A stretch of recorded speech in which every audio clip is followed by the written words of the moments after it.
અને કાળક્રમે નડિયા પછી આપણને સિરામિકનું ક્લસ્ટર પકડી ગયું, તો ભારતની સૌથી વધુ માથાદીઠ આવક ધરાવતું સેન્ટર એ મોરબી બની ગયું, કારણ કે એક આપણને સારું અપકમિંગ ક્લસ્ટર મળી ગયું. હમણાં ઉત્તરાખંડના સીએમ સાથે હું હતો, તો કે મેં કીધું ગુજરાત અમે આ રીતનું વિકસિત ગુજરાત 2047નો રોડમેપ મૂકી, એટલે એમણે એમ કીધું ઉત્તરાખંડ એટલું કામ કરે છે અને ઉત્તર પ્રદેશ એટલું બધું કામ કરે છે, અને એવી અમે પોલિસી લાવી. મેં કહ્યું સાહેબ પોલિસીને બધું લાવશો, પણ એન્ટરપ્રેન્યોર ક્યાંથી લાવશો? એન્ટરપ્રેન્યોર તો અમારા ગુજરાત પાસે છે. દુનિયાના શ્રેષ્ઠ હોય આપણે પાર્ટનર જ બનાવો તો કોને બનાવાય? તો કે દુનિયાના શ્રેષ્ઠ હોય એટલે વર્લ્ડનું સેકન્ડ લાર્જેસ્ટ ફંડ કાર્લાઇલ, કે જેનું 385 બિલિયન ફંડ, એને આપણે પાર્ટનર બનાવ્યો.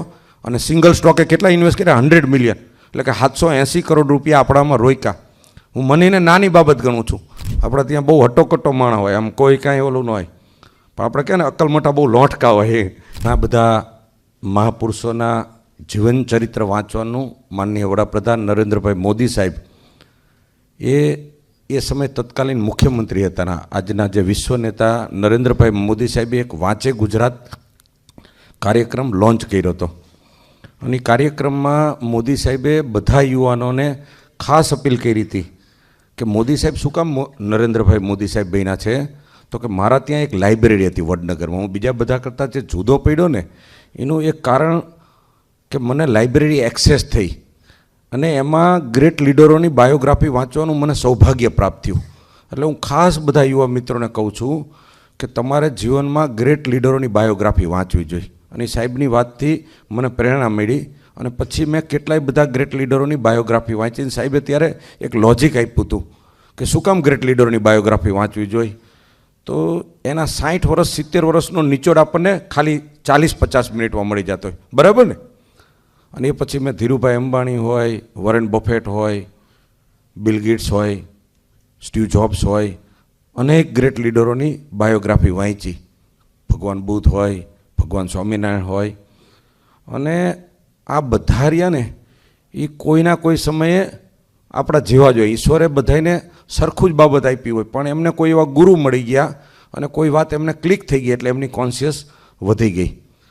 તો આ બધી બાબતોમાંથી આટલા બધાને મેં વાંચ્યા, એનું કન્ક્લુઝન મારે તમને 40 મિનિટમાં આપવું. એટલે મારે જે મહેનત થઈ, મોદી સાહેબે જે કીધું કેટલાય બધા ગ્રેટ લીડરોની બાયોગ્રાફી વાંચો, અને એમાંથી 50 મિનિટમાં એના જીવનનું કન્ક્લુઝન આવી જાય. તો મેં ઘણી બધી બાબતો વાંચી છે ને, એમાંથી કન્ક્લુઝન આ તમને 40 મિનિટમાં આપવાનો હું નમ્ર ભાવે પ્રયત્ન કરીશ. તો એમાંથી જે આવ્યું ને કે મનુષ્ય જીવન, અનંત કોટી બ્રહ્માંડમાં મનુષ્ય જીવન મળવું બહુ દુર્લભ છે. આ જીવન રહ્યું ને એ દેવતાએ તરસી જાય એવું આ બાયોગ્રાફીમાંથી બહાર આવ્યું. ઋષિમુનિઓ આ તે, એટલે પૃથ્વીથી આપણે સરાઉન્ડિંગ દૂર દૂર સુધી જોયું ને તો ક્યાંય સુધી મનુષ્ય જીવનની જીવસૃષ્ટિ જ નથી દેખાતી, બરાબર ને? તો એમાં પૃથ્વી એકમાં જ આ જીવસૃષ્ટિ છે. જીવસૃષ્ટિનું શ્રેષ્ઠ સર્જન એ મનુષ્ય જીવન છે, કારણ કે ઉત્ક્રાંતિ કરતાં કરતાં આપણે અહીં પહોંચ્યા છીએ. તો આ જીવનનું લક્ષ્ય શું હોવું જોઈએ?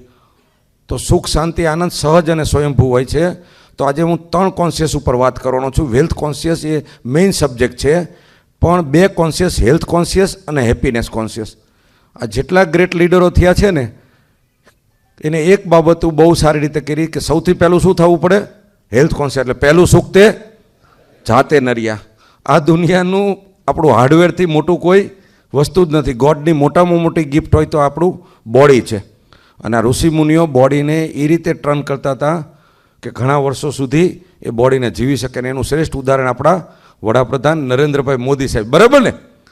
આપણે એમના પ્રમાણમાં શરીરના ગરીબ છીએ કે નહીં? આપણે માનવું જ પડે, બરાબર? આટલું એટલું તો ઈશ્વરે તો હરખું જ દીધું, આપણે બીજું કાંઈ ન કરી તો હેલ્થ કોન્શિયસ થઈ. તો યોગા પ્રાણાયામ દ્વારા આપણી હેલ્થ કોન્શિયસ વધારી, સારો આહાર લઈ અને એ બાબત કરી. એટલે સિમ્પ્લિસિટી. એટલે આજે આપણા જે કન્ક્લુઝનમાં દરેકે હેલ્થ કોન્શિયસ થવાનું છે. તનસુખ, મનસુખ ને ધનસુખ. એટલે ઘર ઉપર આપણે લગાડી દેવાનું કે મારે હેલ્થ કોન્શિયસ વધારવાની છે. હેલ્થ કોન્શિયસ પછી બીજી કોન્શિયસ કઈ આવે છે? હેપીનેસ કોન્શિયસ, બરાબર ને? હેલ્થ કોન્શિયસ ઘણી વાર હોય આપણે ત્યાં બહુ હટ્ટોકટ્ટો માણસ હોય, આમ કોઈ કાંઈ ઓલું ન હોય, પણ આપણે કહે ને અક્કલ મોટા બહુ લોટકા હોય. એટલે એનો માઇન્ડ પાવર એટલો વિકસિત ન થયો, એટલે એ પોતે હેપી ન રહેતો હોય, એ હેપીનેસનો ફેલાવો ન કરતો હોય. તો આપણી હેપીનેસ કોન્શિયસ વધારવા માટે શું કરવું પડે? તો એવી સાધના એવું હોય, SSY હોય, વિપસના હોય, એ આંતરિક કોન્શિયસ વધે એવું ચિંતન કરી એવું મનન કરી, એવા વિડીયો સાંભળી, સુખ શાંતિ આનંદ સહજ અને સ્વયંભૂ, એના માટે કંઈ લેવા દેવા નથી. અને જે ગ્રેટ લીડરો બન્યા ને એની બહુ મોટી બાબત હતી કે એનો હેપીનેસ કોન્શિયસ વધુ હતો.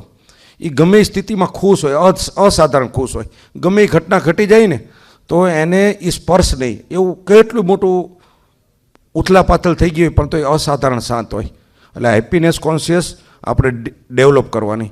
અને હેપીનેસ કોન્શિયસ પછીનું આજનો યુગ શેનો છે? વેલ્થ કોન્શિયસનો. આપણે માનવું જ પડે. એક સમય શસ્ત્રથી ક્રાંતિ થઈ, એક સમય શાસ્ત્રથી ક્રાંતિ થઈ. હવે કઈ છે? સંપત્તિ સર્જકોની, વેલ્થ ક્રિએટર. 1947માં દેશ આઝાદ થયો હતો. કેટલું હતું આપણને વારસામાં? $1 બરાબર 1 રૂપીસ મળ્યું હતું, બરાબર ને? અને કેટલા હતા? 33 કરોડની આપણી પોપ્યુલેશન હતી. આજે વિશ્વનો સૌથી મોટો લોકશાહી દેશ તો આપણે છે, 140 કરોડે પહોંચ્યા. પણ 140 કરોડ હોવા છતાંય આપણને વિશ્વગુરુ નહીં માને. આપણા સામર્થ્યને આપણે શેમાં પ્રૂવ કરવું પડશે? વેલ્થમાં કરવું પડશે. ક્યાંકના ક્યાંક દેશ આઝાદ થયો અને આપણું નેરેશન સેટ ન થયું કે સંપત્તિ સર્જકોની આપણે ક્યાંકના ક્યાંક આલોચના કરી, ઉદ્યોગપતિનો આલોચના કરી, અને એના માધ્યમથી દેશમાં આપણે બધી પ્રોડક્ટો ઇમ્પોર્ટ કરવી પડી. અને એના પરિણામે આપણે જે દેશની ઉન્નતિ થવી જોઈએ ન થઈ, આપણી ટેલેન્ટ વિશ્વમાં જવું પડ્યું. એને ઓપોર્ચ્યુનિટી આપણે એટલી ઊભી ન કરી શક્યા. પણ વર્ષો પછી આપણે ભાગ્યશાળી છીએ કે આપણને 2001માં નરેન્દ્રભાઈ મોદી સાહેબ જેવું નેતૃત્વ મળ્યું અને એને ગુજરાતની કોન્શિયસને બદલીને એ સમયનો 1,05,000 કરોડનો આપણો જીડીપી હતો. અને આપણી માથાદીઠ આવક 18,392 જ હતી. અને આપણું 11,000 કરોડ આસપાસનું બજેટ હતું. સાહેબે બધા સેક્ટરો ઉપર કામ કરવાનું શરૂ કર્યું. ત્યારે ભૂકંપ આવ્યો હતો, કોમી રમખાણથી આપણી ગુજરાતની બ્રાન્ડ પોઝિશનિંગ વિશ્વમાં બગડી ગઈ કે આ તો બધા કોમી રમખાણવાળા માણસો છે, આ બધા પાછળ છે. અને મોદી સાહેબે વાઇબ્રન્ટ ગુજરાત લોન્ચ કર્યું.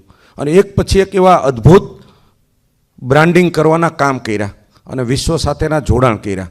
એ સમયે આપણું સિરામિક પાપા પગલી ભરતું હતું, એને ગેસ આપ્યો. આજે આપણે ભારતનું 92% અને વિશ્વનું 8% એ સિરામિક મોરબીથી આપણે આપતા થયા છીએ. આ આપણી ઉપલબ્ધતા છે.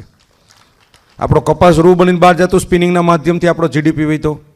ગુજરાતમાં ડ્રાય સ્ટેટ હોય એ કોણ આવે?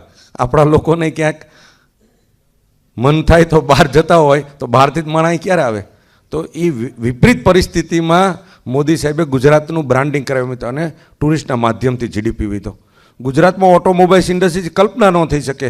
એ ઓટોમોબાઈલ્સ ઇન્ડસ્ટ્રીઝો ટાટા સુઝુકી લાવીને આપણો જીડીપી વધાર્યો. આવા કેટલાય બધા ફાર્માસ્યુટિકલથી લઈને કેટલાય બધા સેક્ટરો આપણે વધાર્યા. અને એના માધ્યમથી આજે આપણે ક્યાં પહોંચ્યા છીએ? 321 બિલિયને આપણે પહોંચ્યા છીએ. 321 બિલિયને તો આપણે પહોંચી ગયા, કારણ કે એ વિષમ પરિસ્થિતિ હતી. ગ્લોબલાઇઝેશનનો આપણને એક્સેસ નહોતો, આપણું બ્રાન્ડિંગ નહોતું. 2014માં વડાપ્રધાન બન્યા માનનીય નરેન્દ્રભાઈ મોદી. ત્યારે આપણે વિશ્વનું 11 નંબરનું અર્થતંત્ર હતું. એમને કેટલી બધી આત્મનિર્ભર યોજનામાં કેટલી બધી ઇમ્પોર્ટની પ્રોડક્ટ અટકાવી, કેટલી બધી બાબતો કામ કરી. મોબાઈલ બધા ઇમ્પોર્ટ થતા હતા, પોલિસીઓમાં એટલા 360 ડિગ્રી બદલાવ કર્યા, ઇઝ ઓફ ડુઈંગ બિઝનેસને. અને જે વિશ્વનું 11મા નંબરનું અર્થતંત્ર અત્યારે ક્યાં પહોંચ્યું? 5મા ક્રમે પહોંચ્યું. આ બધું આપણે પૂરું કર્યું. પણ હવે જે કૂદકો મારવાનો, કયો કૂદકો મારવાનો છે? હનુમાન કૂદકો મારવાનો, બરાબર ને? અત્યારે લગી તો કૂદકા માર્યા, પણ એ જે વિકસિત ગુજરાત 2047 આપણે લોન્ચ કર્યું અને એમાં આપણે કેટલો જીડીપીનો લક્ષ્યાંક રાખ્યું છે? 3.5 ટ્રિલિયન. એટલે કે 321થી 3.5 ટ્રિલિયન. અને પર કેપિટા ઇન્કમ આપણી 10 ગણી 12 ગણી. એ 18,392 હતી, આજે આપણી 2,78,000 2,80,000 આસપાસ છે. અને એ આપણી 28-30 લાખની આપણે કલ્પના કરી છે. તો આ આપણે એચીવ કેવી રીતે થશે? અત્યાર લગી ચાલ્યા એ આપણે કેવી રીતે ડેવલપમેન્ટ થયું? એક થયું બાય ડિઝાઇન થાય ને એક થયું બાય ડિફોલ્ટ થાય. મોરબી ક્લસ્ટર કેવી રીતે બન્યું? બાય ડિફોલ્ટ બન્યું, બાય ડિઝાઇન ન બન્યું, બરાબર? એટલે આપણે બધા એમ સરકારથી લઈને આપણે બધાએ ક્લસ્ટર બનાવ્યું, પણ આપણે હેફેજાર ક્લસ્ટર દેખાય. મોરબી સિટી હેફેજાર. કોઈ પણ વસ્તુની ખૂબી અને ખામી બી હોય. આપણે જ્યારે ખૂબીની વાત કરી તો આપણી ઘણી બધી ખૂબીઓ છે. ખામી શબ્દ નહીં કહું, આપણો ઇમ્પ્રૂવ એરિયા. તો હવે ક્લસ્ટરો કેવા બનાવવા પડે? બાય ડિઝાઇન બનાવવા પડે. ટુરિસ્ટ સેન્ટરો પહેલાં આપણે બનાવતા તો બાય ડિફોલ્ટ બને. અને આપણે સ્ટેચ્યુ ઓફ યુનિટી બનાવ્યું, કયું ટુરિસ્ટ કહેવાય? બાય ડિઝાઇન બનાવ્યું કહેવાય. એટલે આપણે ગ્લોબલાઇઝેશનને સાપેક્ષમાં રાખીને આપણે બનાવી. એટલે હવે આપણી કોન્શિયસ, આપણે વેલ્થ કોન્શિયસ કરવી પડશે. અને ભારતને વિશ્વગુરુ બનાવવું હોય તો સંપત્તિ સર્જકોની અપેક્ષા કોની પાસે હોય? ગુજરાત પાસે જો બિહાર યુપીવાળા હમણાં ઉત્તરાખંડના સીએમ સાથે હું હતો તો કે મેં કીધું ગુજરાત અમે આ રીતનું વિકસિત ગુજરાત 2047નો રોડમેપ મૂકી એટલે એમણે એમ કીધું ઉત્તરાખંડ એટલું કામ કરે છે અને ઉત્તર પ્રદેશ એટલું બધું કામ કરે છે અને એવી અમે પોલિસી લાવી. મેં કહ્યું સાહેબ પોલિસીને બધું લાવશો પણ એન્ટરપ્રેન્યોર ક્યાંથી લાવશો? એન્ટરપ્રેન્યોર તો અમારા ગુજરાત પાસે છે. એટલે ગુજરાત જે કરી શકશે ને એ બીજાને કરવામાં તો વાર લાગશે. અહીં તો ઘરે ઘરે એન્ટરપ્રેન્યોર છે અને એમાં પણ સૌરાષ્ટ્ર તો મહાપુરુષોની કાં જન્મભૂમિ રહી ને કર્મભૂમિ રહી. અહીં તો તમે કોઈ પણ માણસને અડો તો એ એન્ટરપ્રેન્યોર છે. એ આપણી આ એક કલ્ચર છે આપણું. હવે આ એન્ટરપ્રેન્યોર જે શીપ છે એને આપણે બહુ ડિઝાઇનથી આપણે લઈ જવી પડશે.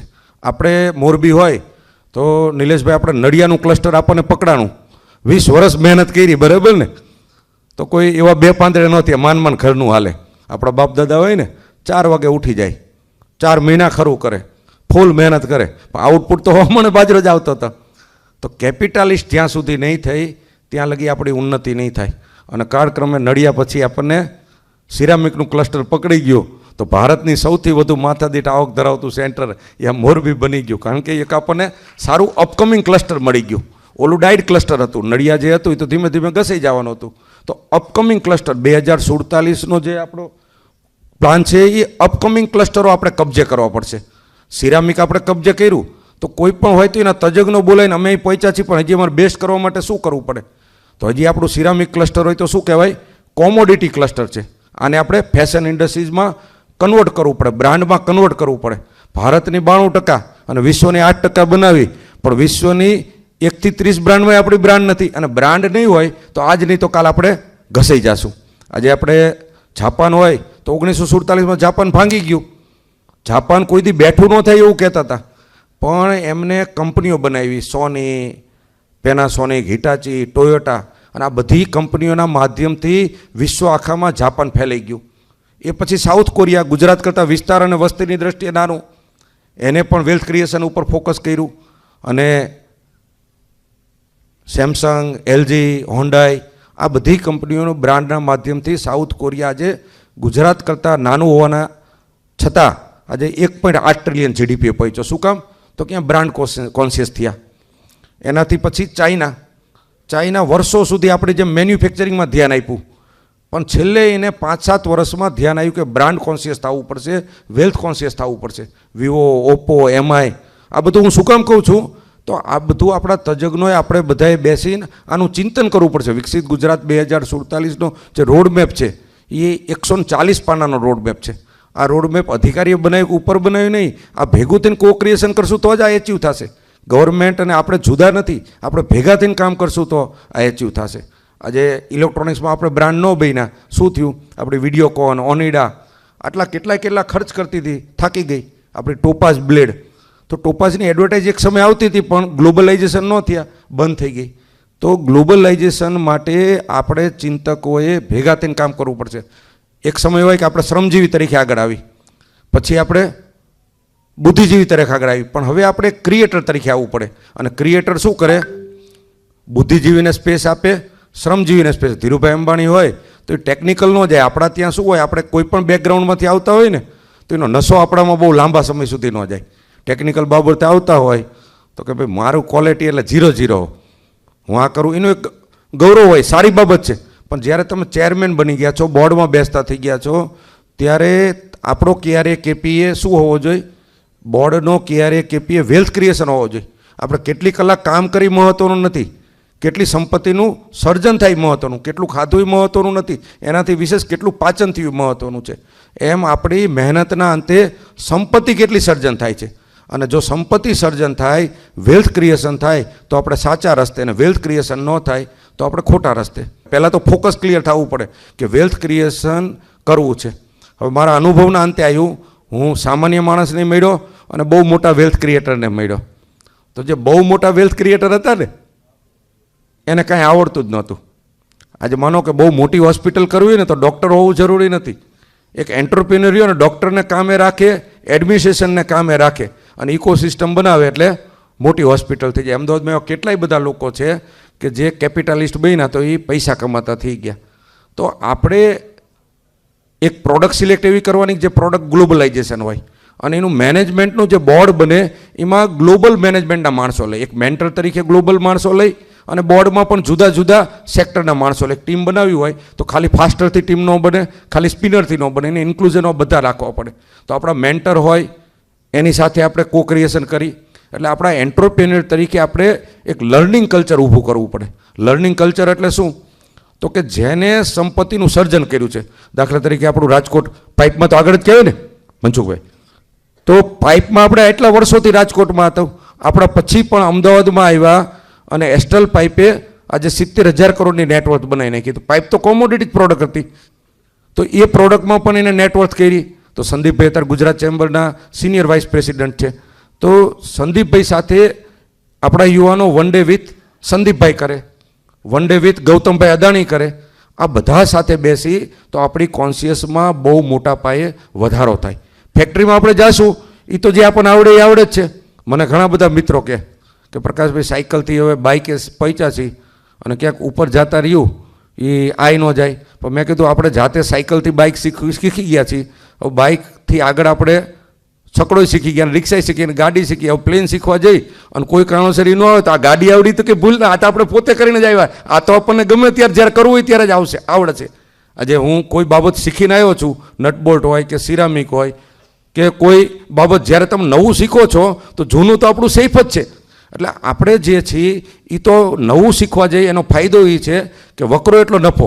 આપણું જૂનું તો ડેલિગેટ એક જ મિનિટમાં કરી શકવાના છીએ. એટલે આપણે જે બેકગ્રાઉન્ડમાંથી આવી છીએ એ બેકગ્રાઉન્ડ સિવાય નવા બેકગ્રાઉન્ડના માણસો સાથે આપણા જોડાણ, આપણું લર્નિંગ કલ્ચર બને તો આપણો બહુ ઝડપથી માથાદીઠ આવક વધે. એમાં પણ રાજકોટ જે 2047નું 3.5 ટ્રિલિયન છે, એનું મોટામાં મોટું પોટેન્શિયલ આપણા સૌરાષ્ટ્રમાં પડ્યું છે. અને રાજકોટને આપણે કેવું બનાવવું જોઈએ? તો આપણા બધાનું કોન્શિયસ, આપણું કલેક્ટિવલી વિઝન એવું હોવું જોઈએ કે રાજકોટ કેપિટાલિસ્ટ સિટી બને, ઇન્ડસ્ટ્રીયલ સિટી નહીં, એગ્રીકલ્ચર સિટી નહીં. આ સિટી રહ્યું એ કેપિટાલિસ્ટ સિટી છે. આજે મોરબી સિરામિક નગરી બન્યું, તો સરાઉન્ડિંગ ડિસ્ટ્રિક્ટો ઇન્ડસ્ટ્રીયલ ડિસ્ટ્રિક્ટો બને, કોઈ સિરામિકમાં માસ્ટર બને, કોઈ ઓટોમોબાઈલ્સમાં બને. રાજકોટમાં ક્રિએટર બેસે, વેલ્થ ક્રિએટર બેસે. જેમ સિલિકોન વેલી હોય એમ રાજકોટને આપણે સિલિકોન વેલી બને. કોઈ પણ વસ્તુને મિની સિલિકોન વેલી નહીં બોલવાનું. આપણે અમદાવાદને ભારતનું માન્ચેસ્ટર કહેતા હતા, આપણે શું કામ માન્ચેસ્ટર આ કોપી કરવી પડે? સિલિકોન વેલીથી સારું લઈને રાજકોટને સિલિકોન વેલી કરતાં આગળ જઈ જવાનું. એટલે 50 વર્ષ પછી સિલિકોન વેલી એવું બોલે કે અમારે રાજકોટ બનવું છે. લક્ષ્ય આપણે કોઈ પણ બેન્ચમાર્ક કરી 50 વર્ષની 100 વર્ષનો સેટ કરી, તો જે સેટ કરશું ને એ ક્રિએટ થશે. એટલે વેલ્થ ક્રિએટરો રહ્યા ને આ દુનિયામાં પાવરમાં હોય. આ બધું મારા મહાપુરુષોના જીવન ચરિત્ર વાંચ્યા પછી જ મેં કીધું. આજે અમેરિકા વિશ્વનું મહાસત્તા શું કામ છે? તો કે વેલ્થ ક્રિએટર એની પાસે વધુ છે. જો શક્તિની દ્રષ્ટિએ જો મહાન ગણતા હોય તો આપણી પાસે તો 100 કિલો ઉપાડી લેવા તાકાતવાળા માણસો છે, પણ વેલ્થ ક્રિએટરો અમેરિકા પાસે વધુ છે. એટલે અમેરિકા રહ્યું સુપર પાવરમાં છે. આજ વિશ્વના શ્રેષ્ઠ લોકો, ભારત પછીના વધુ ભારતીયો એ અમેરિકા છે, ચાઇના પછીના વધુ ચાઇનીઝ અમેરિકા. એટલે એને શું કર્યું? વિશ્વની એસેટ, વિશ્વની ટેલેન્ટને એની સાથે જોડી. તો એ જ વસ્તુ આપણે કરવાની છે, એની કોપી મારવાની છે. દુબઈ એટલું ઝડપથી આગળ શું કામ ગયું? તો દુબઈએ દુનિયાના 200 દેશોના લોકોને પોતાની સાથે જોડ્યા. તો આપણે રાજકોટના વિકાસ માટે વિકસિત ગુજરાત 2047ની જેમ સૌરાષ્ટ્ર 2047 આને એક વિઝનની રૂપમાં બનાવવું પડે. અને કોઈ બાબત રહી એ આજનું પણ વિચારવાનું ને 25 વર્ષનું પણ વિચારવાનું, 50 વર્ષનું પણ વિચારવાનું. એમાં નરેન્દ્રભાઈ મોદી સાહેબ જે આગળની દિશા જે વિચારે છે એની સાથે આપણી વેવલેન્થ બહુ ઝડપથી મેચ કરશું તો બહુ મોટી મોમેન્ટમ આવશે. આપણી પાસે જ્યારે રોડમેપ બનાવી ત્યારે આપણા કેટલા પ્લસ પોઈન્ટ્સ છે. આવડો મોટો દરિયા કિનારો, આપણી પાસે ઇન્ટરનેશનલ એરપોર્ટ છે, આટલી મહેનતુ સાહસિક પ્રજા છે. આને લર્નિંગ જ આપવાનું છે. આપણા પ્લસ પોઈન્ટો ઘણા બધા છે.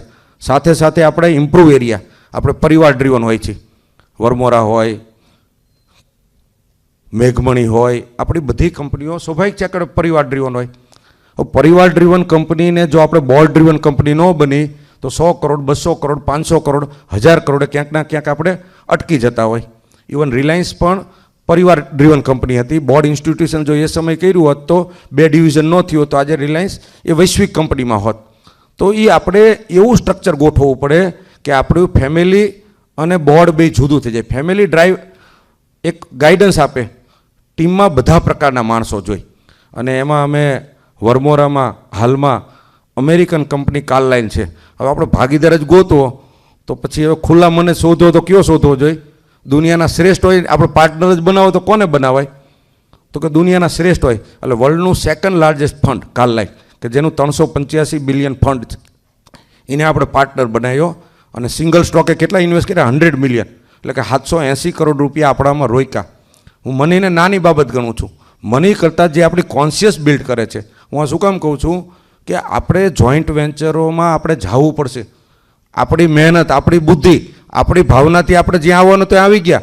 હવે જો કોઈ નવાને નહીં જોડી તો એટલો મોટો સ્કેલ આપણી પાસે નહીં થાય. ગ્લોબલાઇઝેશનને આપણે સ્વીકારવું જ રહ્યું. આપણી ઘણી બધી બ્રાન્ડ છે, જો આપણે નહીં સ્વીકારી તો ગ્લોબલ બ્રાન્ડ આવી જ જશે.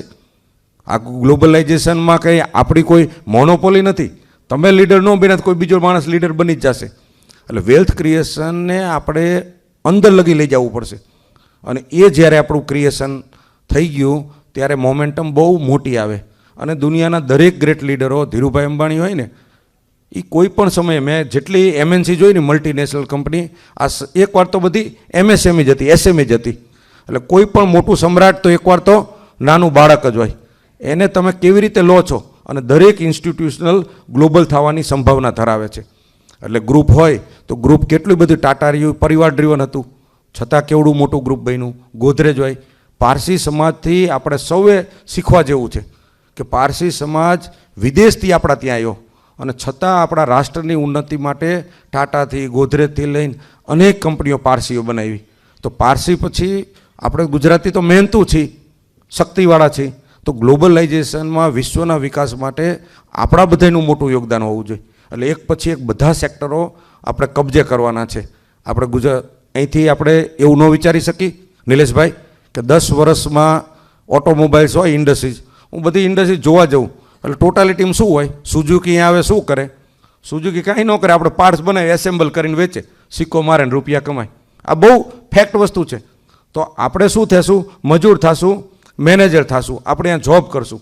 જો આપણે ક્રિએટર નહીં બની, 1947માં અંગ્રેજોને આપણે શું કામ કાઢ્યા હતા? મોગલો આવ્યા હતા, એ શોષણ કરવા આવ્યા હતા. પારસી જે કરતા આપણી સાથે જોડાઈ ગયા. જો ગ્લોબલ કંપનીઓ આપણે નહીં બનાવી તો ગ્લોબલ કંપની આવીને આપણી માર્કેટ કેપ્ચર કરી લેશે. આજે ભારતની ગાડીઓ નથી રોડ ઉપર જોવા મળતી, ગ્લોબલ બ્રાન્ડનું જોવા મળે છે. આપણા મોબાઈલ પણ આપણે જુઓ તો ઇન્ડિયન કંપનીઓ નથી. તો આ કંપનીઓ ગમે એટલું આપણને આપશે, છેલ્લા તો મૂળિયા એના જાપાનમાં હોય, કોરિયામાં હોય, એ જ મજબૂત થશે. આપણે જો ગ્લોબલાઇઝેશનમાં બહુ આગળ જવું હોય તો આપણે અહીંથી કો ક્રિએશન કરીને બ્રાન્ડ બનાવવી પડશે. અને બાય ડિફોલ્ટ બ્રાન્ડ બને, બાય ડિઝાઇન બ્રાન્ડ બને, એ આખી જુદી હોય. અને હવે આપણું જે લેવલ આવી ગયું છે, અને એ લેવલ માટે ચિંતકો કે બૌદ્ધિકો કે હજારોની સંખ્યામાં ન હોય, એ તો 100-150 જણા હોય, 15-20 જણા, 25 જણા હોય. એ ભેગા થઈને ડાયરેક્શન નક્કી કરે એટલે એ ડાયરેક્શનમાં કોન્શિયસ બદલાઈ જાય. એટલે આપણે રાજકોટની જે કોન્શિયસ બદલવી છે કે રાજકોટ રંગીલું રાજકોટ એ વેલ્થ ક્રિએટર રાજકોટ છે. અને મિત્રો, મેં જેટલા વેલ્થ ક્રિએટરોને જોયા ને તો એ શું કરતા ખબર? ઓછામાં ઓછું કામ કરતા. મારા એક મિત્ર છે નિલેશભાઈ, અમરેલીવાળા, અમદાવાદમાં છે. એ કે હું 365 દિવસમાં 30 દિવસ જ કામ કરું. પણ કે 30 દિવસ કામ કરું, 30 દિવસ તમને લાગે, બાકીના કામમાં હું ક્રિએશન કરું. એટલે મારી કોન્શિયસ એટલી વધે કે બીજા ન જોઈ શકે, હું જોઈ શકું. તો આ બધા જેટલા ક્રિએટર હતા ને એ બહુ એક્ટિવિટી નહોતા કરતા, બહુ ડુઅર નહોતા. એ ડુઅરમાંથી ડ્રાઈવર બનીને ક્રિએટર બન્યા. અને ક્રિએટર રહ્યા ને એ ઓલવેઝ ફ્રી રહે ને તો એને આખું નવી કોન્શિયસ દેખાય. Ability to deal with people અને ફાઇનાન્સ મેનેજમેન્ટ, આ બે જ બાબતો કરે. અને એ પીપલ, પ્લેસ અને થિંગ્સને બદલે. નવા લોકોને મળે, નવી બાબતો શીખે, સફળ લોકોને મળે, સાર્થક લોકોને મળે. અને એ માધ્યમથી એમની કોન્શિયસ મોટી થઈ ગઈ. કોન્શિયસ મોટી થઈ એટલે કેટલાય બધા લોકોને એની સાથે જોડી શકે. એટલે આ કોન્શિયસો આપણે બધાએ ડેવલપ કરવાની. અને આમાં કાંઈ છે નહીં. જેટલા અમે સૌ ધારાસભ્યએ મોદી સાહેબને બોલાવ્યા, જેમ મેં તમને કીધું ને કે આપણે બધાએ ગૌતમભાઈ સાથે, બીજા ત્રીજા સાથે 1 ડે ગુજારવો જોઈએ. 4 કલાક આપણે ક્વોલિટી કોન્શિયસ કરવું, બ્રેકફાસ્ટ વિથ ગૌતમભાઈ. તો એમના જીવનનો નિચોડ આપણને પ્રેક્ટિકલ મળી જાય. આપણે યુટ્યુબમાં હોય સંગતિની અસર કરવી તો વિશ્વના લીડરોની બાયોગ્રાફી મળે, પણ તમે પ્રેક્ટિકલ કરો ને, જુઓ ને, તો એનાથી આપણે નવી આપણને સીધા મુદ્દા મળે. તો મોદી સાહેબને અમે બોલાવ્યા ને તો સાહેબને, અમને સૌ ધારાસભ્યને સાહેબે એક વાત કરી કે માણસ કેટલો આગળ જઈ શકે, માણસે કેટલું આગળ જવું જોઈએ. તો કે હું જ્યાં કામ કરતો હતો ને મારી સાથે રિયલો માણસ માનવા તૈયાર નથી કે આ માણસ આટલા લેવલે જઈ શકે. એટલે માણસે કેટલે સુધી વિકાસ કરવો જોઈએ? તો કે ઈશ્વર જ્યાં સુધી પૂર્ણ વિરામ ન મૂકે ને ત્યાં સુધી માણસોએ વિકાસ કરવો જોઈએ. પૂર્ણ વિરામ મૂકવાની સત્તા માત્ર ઈશ્વરમાં છે. એટલે એ બે જે બાબત કીધી કે તમે બધા સૌ ધારાસભ્ય છો, હવે તમે બધા સેક્ટરમાં માસ્ટર બનો તો સારી વાત છે, પણ તમે બધામાં નથી કરતા તો તમને જે રુચિ હોય, ઉદ્યોગની રુચિ હોય તો તમે ઉદ્યોગમાં માસ્ટર બનો, પાણીમાં રુચિ હોય તમે પાણીમાં માસ્ટર બનો, તમને જે પણ સેક્ટરમાં રુચિ છે એના તમે માસ્ટર બનો. પણ કેવી માસ્ટરી લેવાની કે રાજ્ય સરકાર, કેન્દ્ર સરકાર, વિશ્વને પણ જરૂર પડે ને તો એ જ્ઞાન તમારી પાસે હોવું જોઈએ, એ તમને પૂછવા આવે ને આટલી તમે આ માસ્ટરી લેજો. અને એમને કીધું કે જ્ઞાન કોઈ કઢાઈ ન શકે. આપણે કંઈ પણ હોય તો જ્ઞાન હોય એ રાજા હોય, રાજા તેના વિસ્તારોમાં પૂછાય, જ્ઞાની બધી જગ્યાએ પૂજાય. આજે મોદી સાહેબ વડાપ્રધાન છે એટલે ઓલા નથી, એમના જ્ઞાનને આધીન. આજ કોઈ પણ બાઇડન, જિનપિંગ કે આ બધા મોદી સાહેબને રિસ્પેક્ટ આપે તો સાહેબનું જ્ઞાન છે, એમના અનુભવ છે, જે બીજા એક કર્યા એના કરતાં અનેક ગણા અનુભવો એમને વધુ લીધા. એવા મહાપુરુષો પાસેથી લીધા, પોતે અનુભવ કર્યા, અને આને એક હાઈ વિઝન સાથે એક્ઝિક્યુશનની ટીમ બનાવીને એફર્ટલેસલી એક્ઝિક્યુશન કરે છે. તો આ પ્રકારે આપણે સૌએ, અને સાહેબે એક બીજી વાત કીધી કે કોને રોલ મોડલ માનો છે, કોણ, એટલે સાહેબે બહુ પ્રમાણિકપણે કીધું કે કેટલો વિકાસ થાય, તો કે Modi is not limit, sky is limit. એટલે કે આમાં બેઠેલો માણસ ગમે એ લેવલ લગી છે કે એના ઈશ્વરનું બંધારણ છે. ભારતનું બંધારણ તો આપણે ભાગ્યશાળી છીએ કે બાબા સાહેબે બંધારણ આપ્યું. એ પહેલાં તો ખેડૂતનો દીકરો ખાલી ખેતી જ કરી શકે. આજે આપણા બંધારણમાં ખેડૂતનો દીકરો ઉદ્યોગપતિ બને, વિશ્વ નેતા બની શકે. આ બંધારણની પાવર છે.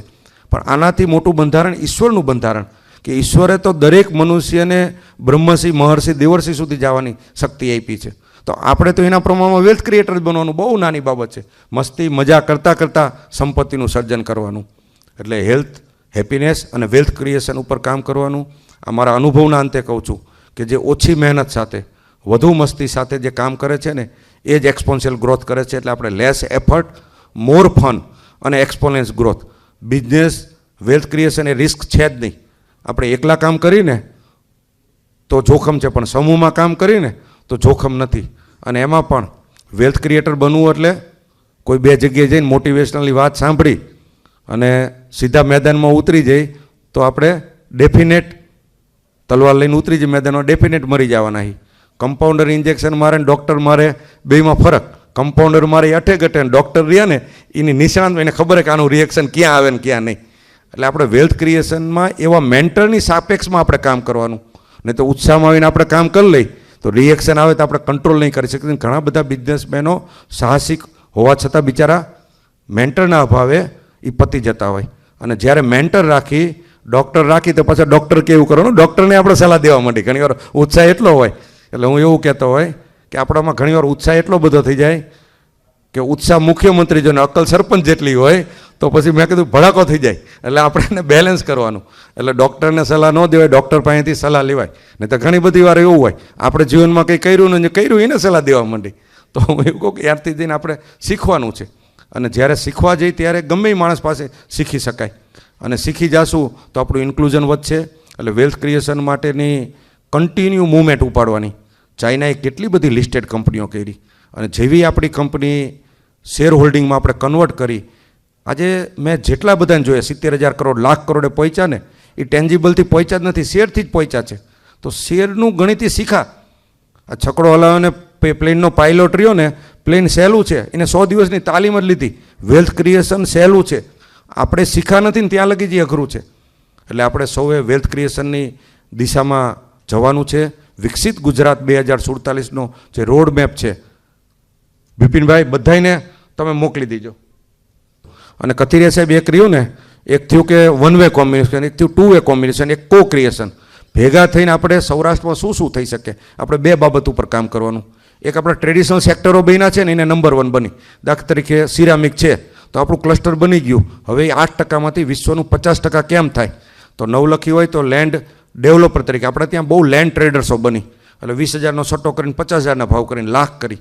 તો આ જમીનને એક લેવલ પછી લઈ જવી અઘરી પડે, પણ નવી લેન્ડ ડેવલપ કરી, દાખલા તરીકે 9 લાખની ડેવલપ કરી તો 6 લાખની એકર જગ્યાએ ઇન્ફ્રા બનાવી એટલે સીધી 6 કરોડ થઈ જાય, અને ગ્લોબલાઇઝેશન માટે એ સીધું કનેક્ટ થાય. એટલે મોદી સાહેબે બહુચરાજી, માંડલ, દેત્રોજ એસઆઈર બનાવ્યા, ઓટોમોબાઈલ્સનો એવા એસઆઈર બનાવ્યા. એટલે આપણા ટ્રેડિશનલ ક્લસ્ટરોને આપણે નંબર 1 કરી. બીજું એક આપણે શું કરવું પડે કે આજ ઘડિયાળ રહીને એ ડાઇડ ઇન્ડસ્ટ્રીઝ કહેવાય. નિલેશભાઈ બરાબર ને? દિવાલ ઘડિયાળોનું માર્કેટ દિવસે દિવસે ઘટતું જ જાય. વાસ્તવિકતાનો સ્વીકાર જ કરાય. શિયાળો આવ્યો હોય તો આપણે સ્વીકાર લેવાય, ઠંડી આવી આપણે સ્વેટર જ પહેરાય. તો હવે આ ક્લોક ઇન્ડસ્ટ્રીઝને આપણે ટોયઝ ઇન્ડસ્ટ્રીઝમાં કન્વર્ટ કરીએ તો વિશ્વની 8 લાખ કરોડની ઇન્ડસ્ટ્રીઝ છે. હવે આને કન્વર્ટ કરીને રમકડાની ઇન્ડસ્ટ્રીઝ કરી, અને રમકડાની ઇન્ડસ્ટ્રીઝનો ફાયદો શું? એ કોમોડિટી નથી, એ ટેકનિકલ પ્રોડક્ટ છે. ટેકનિકલ પ્રોડક્ટ હોવાના હિસાબે પ્લાસ્ટિક અને લોખંડ કેટલામાં વેચાય? 1000 રૂપિયા કિલો વેચાય. ઓટોમોબાઈલ્સમાં ગાડી રહી 25 લાખ 50 લાખ કરોડ રૂપિયા. પણ પ્લેન ઇન્ડસ્ટ્રીઝ આપણા માટે ઓપોર્ચ્યુનિટી છે. પાર્ટ્સ તો હરખા જ હોય. તો ટેકનિકલ પ્રોડક્ટ બનાવી તો એ પ્લેન રહ્યું, અપકમિંગ ઇન્ડસ્ટ્રીઝ છે. ભારતમાં, ગુજરાતમાં આગામી દિવસોમાં અત્યારે આપણા 380 એર સ્ટ્રીપો છે. અમેરિકામાં તો 11,000 એર સ્ટ્રીપો છે. તો અપકમિંગ ઇન્ડસ્ટ્રીઝોને આપણે પકડી, એ પકડશું તો આપણે બહુ ઝડપથી આગળ જઈશું. એટલે સૌરાષ્ટ્રના વિકાસ માટે ટુરિસ્ટમાં કેટલી સંભાવના છે, આપણી ઇન્ડસ્ટ્રીઝમાં કેટલી સંભાવના છે, એવા કયા સેક્ટરો આજ ગુજરાત માટે વિચારતા હોય તો મેડિકલ ટુરિઝમ આપણે વિચારી રહ્યા છીએ કે 1 કરોડના પેશન્ટો હોય. અત્યાર લગી પેશન્ટો ક્યાં આવે છે? ગરીબ સ્ટેટોના આવે છે. તો મેડિકલ ટુરિઝમથી જીડીપી વધે. 2047માં બધી બાબતો છે. શિક્ષણમાં આપણા દીકરા અમેરિકા ભણવા જાય ને 1 કરોડની ફી આપીને આવે, તો એ 1 કરોડ રૂપિયાની ફી અહીં આપીને કેમ ભણતા થાય? એવી આપણે ખાલી ઇન્ફ્રાની દ્રષ્ટિએ નહીં, એવા શિક્ષકો લાવી અને એના માધ્યમથી જીડીપી વધારી. એટલે 2047ની જે કોર કમિટી હોય એમાં હું અમુક મારા ઇનપુટો મેં આપ્યા છે. અહીંથી પણ જે મિત્રો ક્રિએટર હોય એ બધા, બિપિનભાઈ, જીતુભાઈ, અહીં આપણે એક ક્રિએટરની ટીમ બનાવી છે અને બધા ભેગા થઈને કો ક્રિએશન કરવું છે. એટલે આ બધા સૂચનો આપજો. સૌરાષ્ટ્રનું ભવિષ્ય બહુ સારું છે. એવા કેટલાય બધા સિટી છે. સુરત રહ્યું તો એ 70 ગણી એની પોપ્યુલેશન વધી. શું કામ? તો કે ભાવનગર, અમરેલી બધું માઇગ્રેટ થઈને સુરત જ ગયું. મુંબઈની પોપ્યુલેશન એટલી બધી, આખા ભારતના લોકો મુંબઈ ગયા. તો સૌરાષ્ટ્રમાં માઇગ્રેશન થવું પડે. માઇગ્રેશન લેબરોનું હોય, માઇગ્રેશન બૌદ્ધિકોનું હોય. દુબઈમાં માઇગ્રેશન બૌદ્ધિકોનું થયું, ક્રિએટરનું થયું, તો દુબઈનો ઝડપી ગ્રોથ થયો. તો સૌરાષ્ટ્રના ગ્રોથ માટે રાજકોટમાં માઇગ્રેશન કેવું હોવું જોઈએ? કતિરે સાહેબ, ગ્લોબલ લોકો આવે. આપણા ત્યાં હજી પણ સૌરાષ્ટ્રના લોકો આવે તો નેચરલ માઇગ્રેશન થયું. રિવર્સ માઇગ્રેશન એટલે વર્લ્ડના લોકો અહીં આવે. આજે મોરબી માઇગ્રેશનનું શ્રેષ્ઠ ઉદાહરણ છે. નિલેશભાઈ, એકવાર મોરબીના લોકો નવસારી જતા ને સુરત જતા, આજે નવસારી સુરતના લોકો મોરબી આવ્યા. એટલે મોરબીએ રિવર્સ માઇગ્રેશન કર્યું. પણ આપણા લોકો આવ્યા નહીં, ગ્લોબલ લોકોએ લાવ્યા. એટલે હવે ગ્લોબલ પાર્ટનર, ગ્લોબલ થિંકિંગ અને લોકલથી ગ્લોબલ સોચ જ છે, બીજું કાંઈ નથી. નાની વાતો કરો તમને લોકલ કે, મોટી કરો તમને ગ્લોબલ કે. એટલે મેં પણ મારું કોઈ એકેડેમિક એજ્યુકેશન નથી. હું 5 ધોરણ સારા ભણ્યો, 12 ફેલ થયો. પછી આ બધું થયું ને પછી ગ્લોબલ વાત કરી તો હાલવા માંડ્યું છે. એટલે ખુલીને વાત કરવાની, એમાં કંઈ બીવાનું નહીં. અને કોઈ પણ લીડર હોય ને તો એમને ફાવતું નથી હોતું. ફાવેવાળા માણસને લઈ જાય અને એની સાથેથી કામ કરો તો કામ બહુ ઇઝી થઈ જતું હોય. એટલે બહુ મોટા કામો રહ્યા ને. હું મારી જાતને બહુ ભાગ્યશાળી ગણું છું કે મારો એવા પરિવારમાં જન્મ થયો ને મોટા દીકરા તરીકે થયો. મારા પરિવારની બહુ મોટી ખાસિયત કે અમારા ગ્રાન્ડફાધર રહ્યા ને એ વડીલો અમારા કાયમી યુવાનોને આગળ કરે. એટલે મેં નવો ભણીને આવ્યો અને સ્ટેનલેસ સ્ટીલ MS નટનું કારખાનું કર્યું. GSFCમાંથી ઊંચું લઈને ભણીને આવ્યો. બાપાને શું હોય કે છોકરો ટ્રેડિંગમાં કામ કરે તો પ્રકાશ ટ્રેડિંગ હતી કે આમાં એટલી માથાદીઠ આવક એટલી વધશે નહીં, તો ઉદ્યોગમાં જવું, એવી દીર્ઘદ્રષ્ટિ ગોવિંદ કાકા, પરસોત્તમ બાપા બધા વડીલોમાં હતી. અને એમાં નટબોલ્ટનો ધંધો કર્યો મેં. અને આવી સીધી ફેલિયર. રૂપિયા નાખીને રૂપિયા તૂટે. એટલે ભણીને આવ્યો એટલે કમાવાનો ક્રેઝ એવો હોય એટલે કેલ્ક્યુલેટરમાં આંકડા દબાઈ રાખું કે આમાં તો કંઈ પૈસા ન મળે. એટલે ગોવિંદ કાકાને મારા પપ્પાએ ત્યારે એવું કીધું કે બેટા, મેં કે 100 રૂપિયાનો કપાસ લીધો અને 95 વેચો, 5 રૂપિયા ખોટ કઈ હોય એટલે પહોંચ્યો કે. એટલે કે ધંધાને તમે પ્રેમ ન કરો ત્યાં લગી ધંધો ન આપે. તો મેં કીધું પપ્પા કેવી રીતે કમાણા? કે 100નો ઉધાર લઉં, 95માં રોકડો લઉં અને એ રૂપિયાનો પછી હું ધંધો કરીને રોલ કરી અને હું એટલે આવ્યો કે. બરાબર, આ એમને એ કીધું. એટલે બહુ કેલ્ક્યુલેટરથી નહીં, ધંધો કરવાથી રૂપિયા મળે. કેલ્ક્યુલેટરના બટન દબાવવા જ ન થાય, ધંધો કરો. ધંધો છતાં જે માર્કેટની વિપરીત પરિસ્થિતિ ત્યારે ગોવિંદ કાકા રહ્યા ને એ અમારા કાકાનું જનૂન બહુ જોરદાર. આજે મોરબી આવડું મોટું સિરામિકનું હબ બન્યું તો બાંધકામ ઝડપી કરવાનું વરમોરાએ બહુ કાયમી ઇનિશિયેટિવ લીધેલા. અમે ઝડપી બાંધકામ હોય, ગ્લોબલ ટેકનોલોજી કાયમી અમે હોય, ત્યારે કાકાએ મને મોટિવેટ કરેલો અને અમને ત્યારે મુંબઈને બધી જગ્યાએ લઈ જવાનું. અને પછી અગ્રવાલ તો કે એ જેવી રીતે કરે એવી રીતે કરે, એ હુતા હુતા કામ કરે તો આપણે હુતા હુતા કરવાનું, એ બેઠા બેઠા એ જે કરે ને કોપી મારો થાય જ. અને એ વડીલોના માર્ગદર્શન મોટિવેશનલ, સંતોના કાયમી મને મોટિવેશનલ મળ્યા અને આ માધ્યમથી આજે હું છું. અને હવે હું મારી જાતને બહુ ભાગ્યશાળી ગણું, કારણ કે જેમ જેમ તમે આગળ જાઓ ને સારું કામ કરો ને એટલે મારી આધ્યાત્મિક સાધના પણ મેં વધારી. વિપાસનાનો હું સાધક છું, આ બધું ઇન્ક્લુઝનમાં જોઉં છું. અને હવે મારું લક્ષ્ય રહ્યું ને એ ગુજરાતથી, જે ગુજરાતને લાગેલું આમ જુઓ ને તો સરદાર વલ્લભભાઈ પટેલ સાહેબને આ બધાએ તો એક ભારતને વિશ્વગુરુ બનાવવા માટે આઝાદ કર્યું હતું. એને સ્વરાજ્યની કલ્પના હતી, એ કંઈ એમએનસી આવીને રાજ કરી નહોતી, એમને એવું હતું કે વિશ્વનું કલ્યાણ કરે. અને ક્યાંક ના ક્યાંક એમના સપનાને આપણે પૂરું નથી કર્યું. એ આગ મોદી સાહેબ જે લઈને ફરે છે કે ક્યાં લગી યાર આપણે કંઈ પણ બાબત હોય તો દીનહીન લાચાર રહી, લઘુતા ગ્રંથિમાં જ રહી, કે ટોયોટા ગાડી આપે તો જ આપણે ગાડીવાળા થઈ, આ થઈ. આ બધામાંથી બહાર નીકળવું હોય. એટલે મારું કોન્શિયસ મેં નક્કી કર્યું કે ગુજરાત રહ્યું ને એ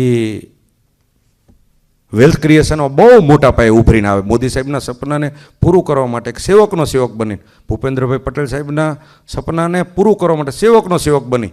અને એકવાર સરકારમાં પણ મેં રજૂઆત કરી છે, આપણે જય ઉદ્યોગ સાહસિકનો એક કાર્યક્રમ કરો. જાણતા જાણતા આપણે સંતોની વંદના કરી, કલાકારોની કરી, બધાની કરી. ક્યાંક ના ક્યાંક વેલ્થ ક્રિએટરોની, ઉદ્યોગપતિની વંદના કરવામાં આપણે, એટલે એને મોટિવેટ કરવામાં ઉણા ઉતરા છે. એટલે સરકારમાં મેં રજૂઆત કરી કે એકવાર ઉદ્યોગપતિને આપણે બિરદાવી. અને મેં મારા અનુભવના અંતે કહું છું કે આજે સરદારધામ હોય, કરોડ રૂપિયા ડોનેશન લઈ તો આપણે એને સન્માન સિવાય શું આપીએ છીએ? કોઈ પણ માણસ પાસે વધુ કામ કરવું હોય ને એને મોટિવેટ કરો ને તો મોટું કામ થાય. એટલે એને દેશી ભાષામાં હું કહું તો આપણો ગોઈડલો હોય ને એને એક માણસ ચાબુક મારીને દોડાવે, લાકડી મારીને દોડાવે. આપણા વડવાઓ શું કરતા? બહાપો બહાપો કરે, એટલે એ ધોળું તોડ નાખે ને એટલી તાકાત કરે. તો મોટિવેશનલ રહ્યું ને, આજે મોદી સાહેબ શું કરે છે? લોકોમાં એનર્જી ભરે છે. લીડરનું કામ આ જ હોય, લોકોમાં તો ક્ષમતા પડી છે, આખું વાતાવરણ બનાવે. તો એ વાતાવરણ બનાવવાનું એમને જે કર્યું છે એમાં આપણે સૌ પૂરક બની. છેલ્લી એક વાત કહીને મારી વાત પૂરી કરીશ. 1947માં દેશ માટે મરવાનું હતું, બરાબર ને? કોઈ પણ યુવાન આવે, શહીદ ભગતસિંહ હોય, આ તે દેશ માટે ખપી જવાનું હતું, દેશ માટે કુરબાની આપવાની હતી. અને અનેક લોકોએ કુરબાની આપી, ત્યારે દેશ બન્યો. હવે વડાપ્રધાન નરેન્દ્રભાઈ મોદી સાહેબ શું કહે છે? દેશ માટે મરવાનું નથી, દેશ માટે કુરબાન, દેશ માટે જીવવાનું છે. એ કે મારો યુવાન કેવો હોવો જોઈએ? ફલ આમ યમરાજ એવું કહેવો જોઈએ કે અહીં મારે 100 વર્ષ 200 વર્ષ સુધી મારી 100-150 વર્ષ સુધી બોણી ન થાય. આવો યુવાન મોદી સાહેબની કલ્પના છે. એનું લર્નિંગ, એની ઓપનનેસ, એનો કોન્ફિડન્સ, એની સ્કિલ. રાજા વીર વિક્રમ 32 લક્ષણા કહેવાતા. સાહેબ સ્કિલ ઉપર એટલું કે મારા એક એક યુવાનની સ્કિલ મલ્ટી સ્કિલ હોય એની. અને સાહેબ ત્રીજી એક અપેક્ષા રાખે કે સંપત્તિ સર્જક. ક્યાં લગી આપણે ઇમ્પોર્ટ કર્યા કરશું? એટલે એક્સપોર્ટ કરી, એટલે તન મન ધન સાહેબનું જે ઉદ્દેશ છે, આવા નેતા મળ્યા છે અને આપણે ટ્રાન્સફોર્મ થઈ રહ્યા છીએ. એટલે એ દિશામાં આપણે સૌ કામ કરી અને આ પ્રોગ્રામ વન વે નહીં પણ આગામી દિવસોમાં 2 વે પ્રોગ્રામ થાય, સાથે મળીને કો ક્રિએશન કરી અને આપણે કોઈ પણ જગ્યાએ પહોંચ્યા હોય, ગ્લોબલ બુદ્ધિના પ્રમાણમાં તો આપણું એક નાનકડો ડોટ જ છે. એ અહંકાર વગર કામ કરશું તો ઇન્ક્લુઝનમાં મોટું કામ થશે. હું આશા રાખું કે રાજકોટમાંથી અનેક વિશ્વ લેવલની કંપનીઓ ઊભી થાય. આમાંથી દરેકમાં ધીરુભાઈ બનવાની, ગૌતમભાઈ અદાણી બનવાની, ઇલોન મસ્ક બનવાની, દરેકમાં ઈશ્વરે સંભાવના આપી છે. નરેન્દ્ર મોદી બધામાં ઈશ્વરે સંભાવના આવી છે. બસ આપણને જે પસંદ હોય એને લોક કરી અને એ ક્રિએટ કરી, એટલી વાત કહીને મારી વાત વિરમું છું. અસ્તુ.